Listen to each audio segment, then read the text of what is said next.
والصلاة والسلام على رسول الله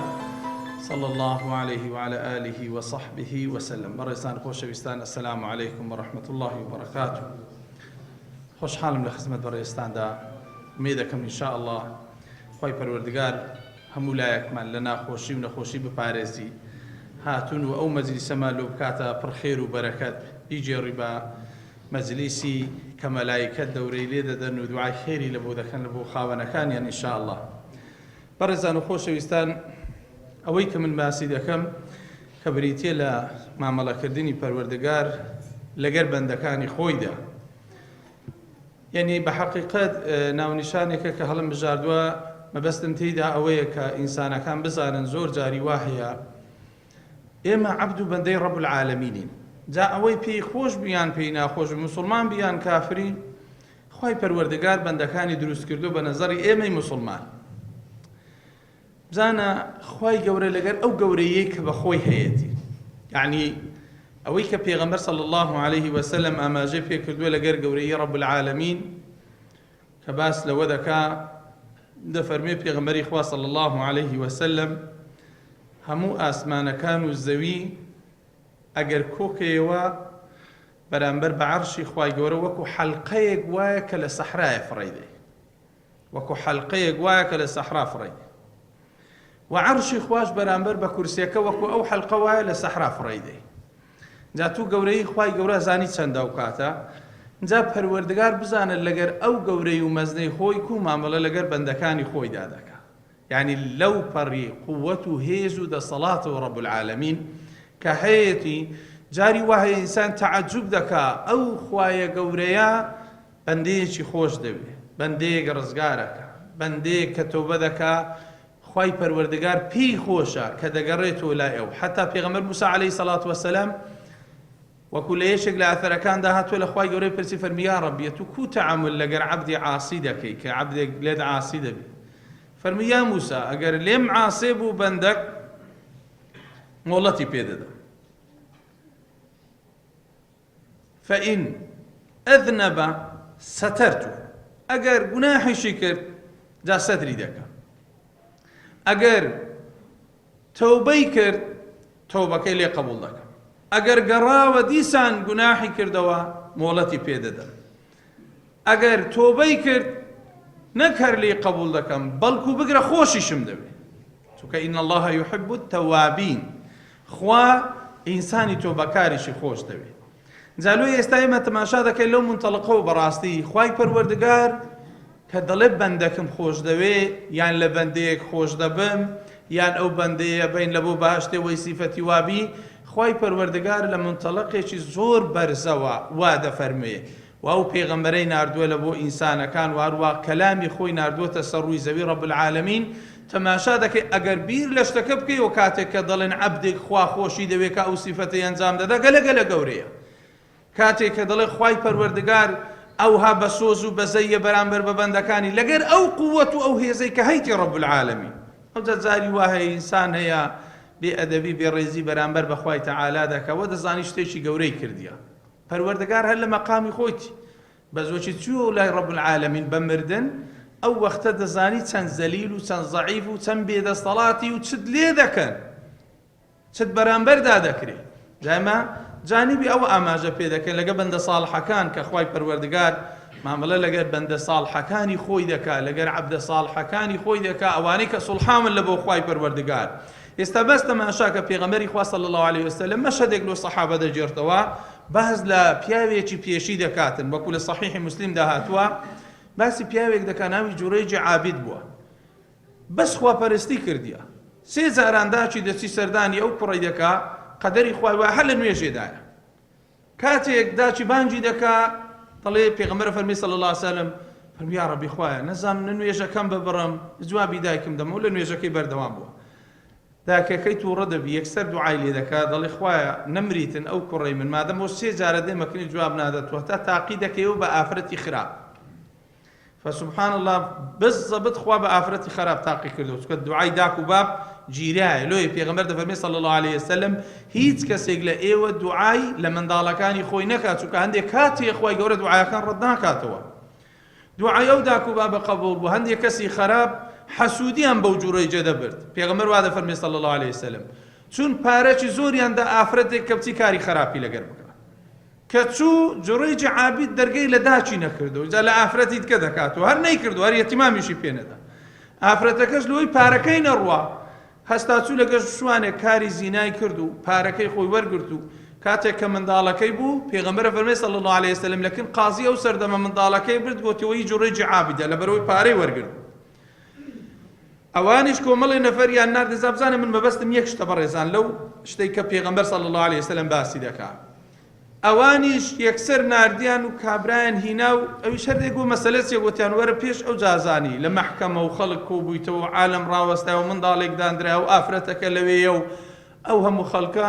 قازی لەی پرسی گوتی تۆ خۆت بە پیاوێکی دیندار دادەنێ کوچووی ئەو کارە خراپەت کرد گوتی من هەتا ئێستا نازانم بابەت چییە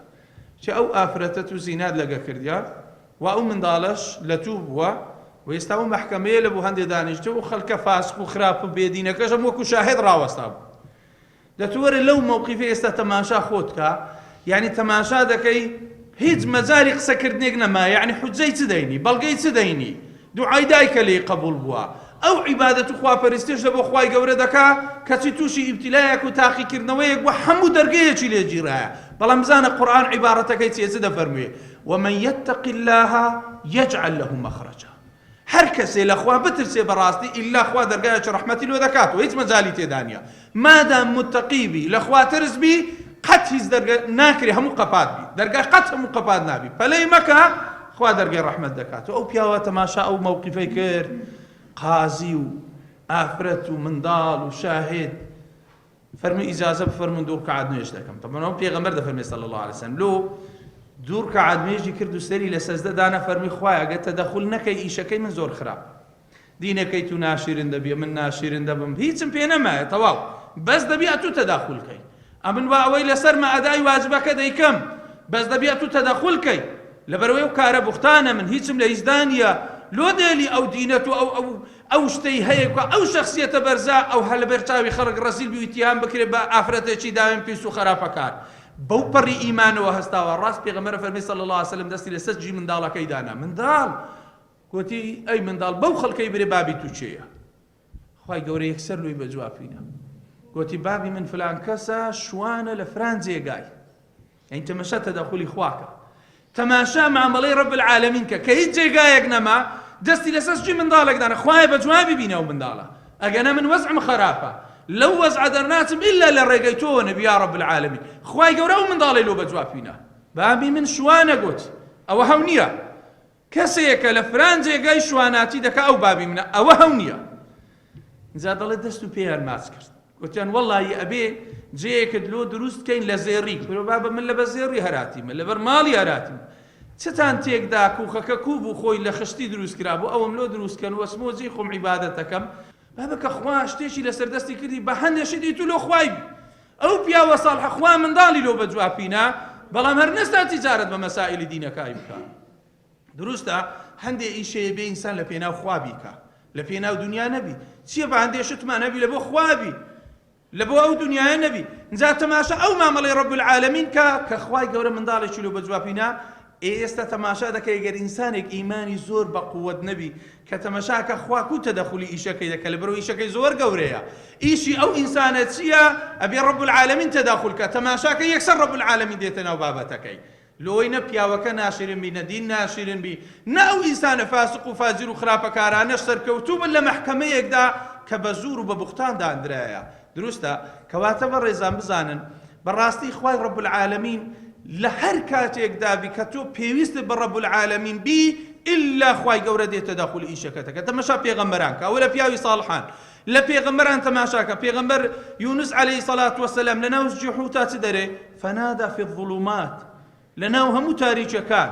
زجی حوت تاریکی بەحر تاریکی شەو فنادى في الظلمات حر دريته أو ابتلاء خوايا أن لا إله إلا أنت سبحانك إني كنت من الظالمين خواي قولة سيدة فربي فاستجبنا له ونجيناه باشا وكذلك ننجي المؤمنين يعني نكر جوابي أو من دا أو نجات من دا إيمان داران شر أوها نجات دين واتبك ويناو بحرشا لناو بحرش دا حوتش قوت دا بس إيمانك برزتها بي والله إخوائي قوروكو بيغمبر يونس نجات الددا شكا قرآن وادا فرمي دا فرمي وكذلك هر أوهاي ننجي المؤمنين إيمان داراني شروها نجات ددا إما اعتماد ما نمو لسر مادياتا همو اعتماد ما لسر أسبابا دز لأسباب برد برو لبو مسببات برو لبو لاي رب العالم زاخواكو كارد لو آسان دك بلام إيمانك ضعيفة برزان كإيمان ضعيف لنا وضل اعتماد بس لسر بارابي اعتماد بس لسر أمور دنيا دبي برو جياني أو بيا وصالح أو خواناسانة بخينو ككو خواي قورا معامليان لقردكا أو كات خود بشر مزار ديتا برسا وتماشاكي براستي استام بندي ضعيف الأواسي هزور جاري وای انسان هتا ناو کۆمەڵگا تەماشاکە زراوی چوە لە مردنێ باشە تۆ گە جەرائیمت نەکردێ لۆ دەترسی بەس پێم برێ خوا مامەڵەی کوو لەگەر عەبد دەکا حتا لە ئەثەرێکدا هاتووە دەڵێ محەممەد المستەفا صلی الله عليه وسلم ئەوەندە دوعای کرد خوایە ئاگاد لە ئومەتم بی خوایە ئاگاد لە ئومەتم بی دەڵێ خوای گەورە جبرائیلی نارگۆتی بە محەممەد بڵێ صلی الله عليه وسلم ڕۆژی قیامەت ئەمری ئومەتەکەی دەمە دەستی هەر دەدەمە دەستی خۆی دەڵێ پێغەمبەر صلی الله عليه وسلم فەرمی خوایە ڕەفزێکم وەری ناگرم دەڵێ جبرائیل وەتی لۆ وەرناگری وەتی خوا لە من بەڕەحمترە خوا لە من بەڕەحمترە خوا لە من بە سۆسترە خوا لە من بە بەزەییترە ئێمە ئەگەر بمرین بۆ نمونە کە ئینسان تەماشا دەکەی زۆر جاری وا هەیە زراوی چووە ئەرێ دەبی لە ناو قەبردا چمان لێ کرد تۆ چ جەریمەت نەکردی چ مشکلەتە یعنی لە چ دەترسێ لەوە دەترسین کە گوناحمان هەیە لەوە دەترسین کە خەوفمان هەیە بەرامبەر بە ڕەب العالەمین بێئەمریمان کردیە بەرامبەر بە خوای پەروەردگار بەڵام ئەو عیبادەت و تاعەتەی کەی لۆ ناو قەبرە أو طاعة عبادتي دي كيلو روجي محشرة أو عبادة طاعتي دي كيلو إذا افتري أعمالك بدست راس بدني وكو إيمان دارك وكو أخوة برستيك يا الله رب العالمين أدي شيء ضلها مقرأ كتابي عالمين ورا الكتاب بخيننا وشيء ودري مسلمان ودري إيمان دار ودري أخوة برست ودري أوي الأخوان زيكا أوي طاعة عبادتي أخواتك أوي لقر أخوة تعالى كلا أوي رب العالمين كخوشي دبي أوي أخوة تعالى شتيشي في قوتي وبجيدة كاتن بريسا يعني وشتيشي زور قوريه متماشا دەکەین زۆر جاری وا هەیە وا دەزانێ گەر ئەو ئینسانە مرد ئەو ئینسانە تەواو يعني زراوی دەچی پێغەمبەری خوا فەرمێ صلى الله عليه وسلم من أحب لقاء الله أحب الله لقاءه ومن كره لقاء الله كره الله لقاءه ئەوەی پێی خۆش بی بگا بەخوا خوای گەورەش پێی خۆشە بگا بەو بەس ئەوەی پێی خۆش نەبی بگا بەخوا خوای گەورەش پێی خۆش نییە پێی بگا عایشە فەرمی یا رسول الله ئەو قسەیە ئێمە هەموو مردنمان پێ ناخۆشە فەرمی یا عایشە ئەو هانیە وەشەوەیە تو تێیگەویستی وەچی کاتی مردنت هات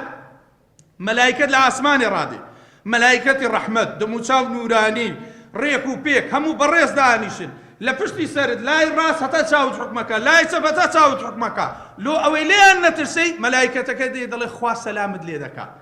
السلام يقرئك السلام خواي سلام دلي دكا كسيك سلام ليش بكا وسلام لو بنيري بملائكتان دواي عذابي ددا يعني رب العالمين وها تعامل لقى انساني دكا پەروەردگار بەو شێوازەیە کاتێک کە ئینسانە جەلوەیە ئەمە بەڕاستی تەماشا دەکەم خۆمان دێتە بەرچاو یا رب العالمین والله ئێمە گەر تەماشا بکەین ناو لە خۆم بنێم بێسیفەت یعنی ناوی چ لە خۆم بنێم گوناحبار زەلیل بەرامبەر بە خوای گەورە هێشتا هەرکەمە لەبەرەوەی لە هەموو مەشهەدەکان کە من لێم دەقەومێ هاواری رب العالمین دەکەم خوای گەورە بەها نامەوە دێ هەر ئەوەیە ئەمە دەڵێن عەقیدەی مسلمان ئەوەی بەس هاواری خوا بکە هاواری غەیری خوانە کە دروست نییە حرامە نص آيات القرآن وحديث پیغمبر واي پیدر صلى الله عليه وسلم انسان چې موحد خو پرست با غیر خوای تعالی له هیڅ کس ما پاریوا او لې دې پاریو له خو به قوت را له خو به استرا له خو به صلاه ارترا نخير كبرات خدمت پیغمبر صلى الله عليه وسلم فرمي اللهم اني اتوب اليك ولا اتوب الى محمد صلى الله عليه وسلم